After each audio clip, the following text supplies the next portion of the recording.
안녕하세요. 살빼드림 김동중 원장입니다. 나는 다이어트 분명히 했는데 뱃살은 그대로고 허리 사이즈도 그대로네?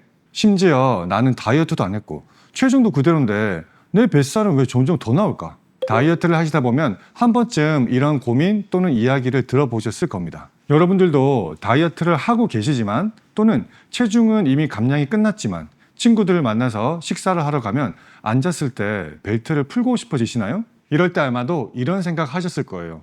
내가 아직 살을 좀 덜 뺐나? 더 빼면 좋아질까? 그런데 여기서 더 빼면 볼이 이렇게 홀쭉해질 것 같은데?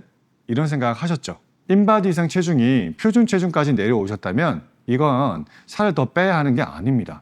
살을 그냥 잘못 빼신 거예요. 오늘 영상 끝까지 보시면 배는 홀쭉하게 들어가고 옆구리는 잘록하게 들어가는 다이어트 하실 수 있게 될 겁니다. 심지어 앉아 있는데도 아랫배가 들어가는 다이어트 하시게 될 겁니다. 저와 함께 다이어트를 하시기 위해서 우리 병원을 방문하게 되시면 환자분들이 진료실에 들어오기 전에 먼저 설문지를 작성하시게 되거든요. 그 문항 중에 하나가 우리 신체 부위 중에서 어떤 부위가 가장 고민스러우세요? 이 질문이에요. 객관식 문항이고 중복으로 체크할 수 있는 문항인데요.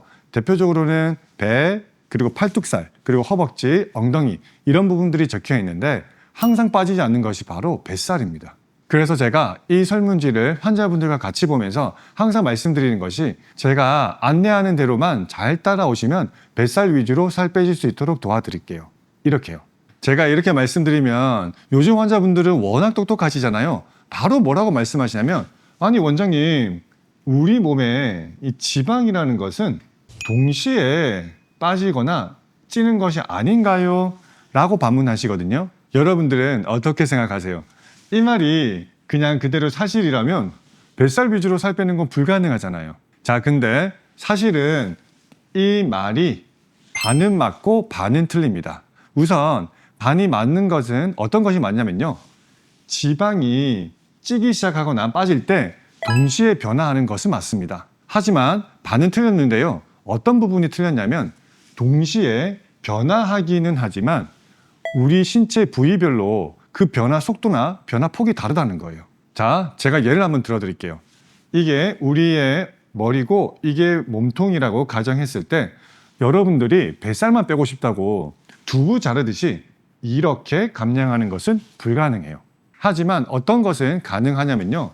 전체적인 몸통의 사이즈가 줄어드는데 뱃살이 조금 더 많이 그리고 빠르게 줄어들게 하는 것은 가능하다는 거예요. 살이 찌는 것도 마찬가지인데요. 여기서 살이 찐다라고 했을 때 벽돌처럼 배가 이렇게 튀어나오지는 않잖아요. 마치 모래사장에서 모래를 뿌린 것처럼 여러분들의 살은 찝니다. 가령 여러분들이 살을 찌더라도 잘못된 식단으로 살이 찌시게 된다면 뱃살 위주로 이렇게 나오기 시작한다는 거예요. 마치 한 부분에 모래를 계속 부으면은 이런 능선이 만들어지는 것과 똑같은 이치입니다. 자, 그렇다면 왜 어떤 분들은 살을 빼면 이렇게 배와 옆구리 위주로 빠지고 어떤 분들은 얼굴 위주로 빠지게 되는 걸까요? 바로 여기서 다이어트 할 때 많은 분들이 간과하는 것이 있는데요. 바로 호르몬이라는 변수입니다. 대부분 여러분들 머릿속에는 다이어트는 결국 칼로리 싸움이고 내가 덜 먹고 많이 움직여서 지방을 태우는 거 이거라고만 생각하시잖아요. 물론 이 말이 틀리지는 않았지만 무턱대고 칼로리만 줄이게 되면 아까 말씀드린 것처럼 살은 나는 분명히 뺐는데 오히려 배가 더 나오는 다이어트를 하시고 있을 수도 있는 겁니다. 그럼 도대체 그 변수가 되는 호르몬 종류가 뭐냐? 바로 코르티졸과 인슐린입니다. 이 호르몬들의 역할을 간단하게 말씀드리면 과잉 에너지를 지방으로 저장하는 건데요. 이 원리를 조금 더 구체적으로 풀어드리면 과잉 에너지가 우리 몸에 들어오게 되면 이를 지방으로 저장하기 위한 호르몬이 분비되고요. 그리고 이 호르몬이 아무 데나 가서 작용하는 게 아닙니다. 이 호르몬을 수용할 수 있는 수용체에 가서 작용하게 되면 과잉 에너지가 지방으로 축적되게 됩니다. 자, 그런데 여기서 바로 문제가 생깁니다. 호르몬의 작용이 가장 활발하게 작동하는 곳이 바로 우리 몸 중에서 복부입니다. 그 반대가 바로 팔, 엉덩이, 허벅지고요. 그래서 여러 번 다이어트하고 나면 아랫배는 볼록하게 나와 있는데 팔다리는 가늘은 흔히 말하는 거미 체형이 되기도 하잖아요. 자, 그러면 왜 살찌게 하는 호르몬인 이 인슐린과 코르티졸이 아랫배에 유독 많이 작용하게 되냐면요. 내장 지방에 풍부하게 확보된 혈류 때문입니다. 그리고 다른 세포와는 달리 내장 지방에 있는 세포는 이 수용체도 굉장히 예민하게 반응하기 때문에 아랫배에 유독 이 두 호르몬의 작용이 활발한 겁니다. 간단하게 정리하면 우리 몸 중에서 아랫배가 인슐린과 코르티졸의 작용이 활발하게 되고 쉽게 가행 에너지가 지방으로 축적됩니다. 그런데 여기서 문제는 반대도 쉽게 일어난다는 거예요. 즉 복부에 있는 내장 지방은 혈류로도 많이 유출이 되기 때문에 고지혈증의 원인이 되기도 합니다. 자, 그리고 마지막으로 복부에 많이 위치하는 이 호르몬 수용체에 대해서도 한번 이야기해 볼 텐데요. 이 점을 아시게 된다면 왜 내가 다이어트를 여러 번 했을 때 또는 다이어트도 별로 하지 않았고 체중 변화도 없었는데 잘못된 식단 때문에 내 아랫배가 점점 더 나오는지 이해하시게 될 겁니다. 지방세포 수용체에는 크게 두 가지가 있거든요. 알파2랑 베타2가 있는데요. 이 중에서 알파2는 에너지가 과잉으로 섭취될 때 민감하게 반응하는 수용체고요. 베타2는 에너지 섭취가 부족할 때, 즉 살이 빠질 때 민감하게 반응하는 수용체입니다. 자, 근데 우리 몸 중에서 배에 위치한 수용체는 알파2는 많고요. 베타2는 작게 있다라는 거예요. 이를 다시 쉽게 풀어보자면 여러분들이 많이 먹을 때 민감하게 반응하는 알파2가 뱃살에 많이 있기 때문에 살이 찔 때는 민감하게 반응하고요. 살이 빠질 때는 둔감하게 반응한다는 거예요. 왜냐하면 베타2가 작기 때문이죠. 이것과 완전히 반대되는 것이 여러분들 얼굴입니다. 여러분들 얼굴에는요, 이 알파2는 굉장히 작게 있고요. 베타2만 많이 있습니다. 자, 그럼 어떻게 되냐고요? 찔 때는 뱃살부터 찌고요. 빠질 때는 얼굴, 요 볼살부터 빠집니다. 이 볼살이 빠지게 되면요, 여러분들 주위에서 한마디씩 다들 하실 겁니다. 주름이 더 는 것 같은데? 나이 들어 보여. 약간 빈티나 보인다. 걱정해주는 척 하면서 한마디씩 툭툭 던지시잖아요. 자, 따라서 결론은 여러분들이 살을 빼시기 위해서 칼로리 제한을 한다 하더라도 이 두 가지 호르몬이 작게 분비되도록 다이어트를 하셔야 된다는 거예요. 그럼 이 호르몬 분비의 자극을 덜하게 하려면 어떻게 해야 하냐면요. 첫 번째는 수면입니다. 제가 여러 번 말씀드렸잖아요. 되도록 하루에 7시간 정도는 주무시는 것이 좋고요.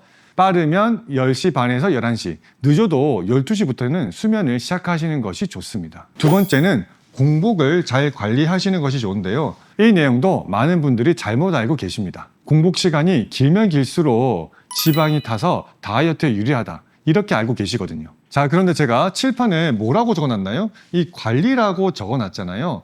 여러분들의 공복은 적절하게 관리되어야 됩니다. 즉, 너무 길어서도 안 되고요. 너무 짧아서도 안 됩니다. 자, 첫 번째, 여러분들의 공복 시간이 너무 길 때 무슨 문제가 생기냐면요. 어쨌든 우리는 사람이니까 먹긴 먹어야 되잖아요.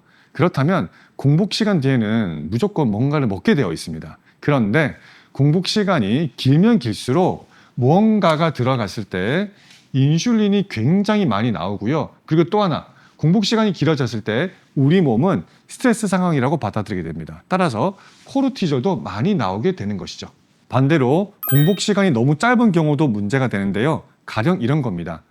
이거는 다이어트 식품이니까, 또는 이거는 건강한 거니까 1시간 전에 먹고 또 먹고 1시간 뒤에 또 먹고, 즉 하루에 여러 번 먹는 행위가 바로 공복 시간이 너무 짧은 경우인데요. 이 경우에도 우리 몸은 복부 위주로 살이 많이 찌게 됩니다. 왜냐하면 우리의 몸은 뭐라도 하나 먹잖아요. 그러면 인슐린 호르몬이 나옵니다. 따라서 여러 번 먹는다는 이야기는 하루 종일 우리 몸에서 인슐린 호르몬이 나오고 있다는 거예요. 자, 그러면 이 공복 관리 어떻게 해야 하냐면요. 정확하게는 공복을 관리하는 것보다는 하루에 몇 번 먹을지를 정하시는 것이 훨씬 더 합리적입니다. 제가 지난 영상에서도 말씀드렸는데요. 하루에 그냥 3번 드시면 알아서 이 공복 관리가 되게 되어 있습니다. 자, 그런데 여기서 여러분들이 식간에 뭔가를 드신다면 그게 오이 하나더라도 한 번에 해당합니다. 자, 제가 방금 하루에 3번 이하로 무언가를 드시라고 말씀드렸잖아요. 그렇다면 여러분 어떤 걸로 3번을 드시는 것이 좋을까요? 당연히 식사입니다. 참외 한 조각 먹어도 한 번에 포함되는데 그거 먹고 못 버티시잖아요. 차라리 식사 한 번을 하시는 게 훨씬 낫다라는 거예요. 따라서 여러분들이 비교적 많이 먹으면서 다이어트를 하시고 싶다? 그러면 3번 다 그냥 식사를 하세요. 3번째는 바로 이 공복 커피입니다. 많은 분들이 하루에 2끼 드시면서 아침 출근길에 커피를 드신다거나 또는 우리 아이들 등원시키면서 커피 드시잖아요. 제가 이 공복 커피에 대해서는 유튜브 영상도 자세하게 올려드렸는데요. 커피 마셔보시면 제로 칼로리고 심지어 일순간은 식욕까지 약간 줄어들기 때문에 다이어트에 도움이 된다라고 느끼셨겠지만 공복에 마시는 커피는 이 2가지 호르몬의 분비를 촉진합니다. 물론 이 공복 커피는 수면에 문제를 일으키기도 하고요. 자, 그런데 원장님 저는 커피 없으면 못 살아요. 이런 분들도 있으시잖아요.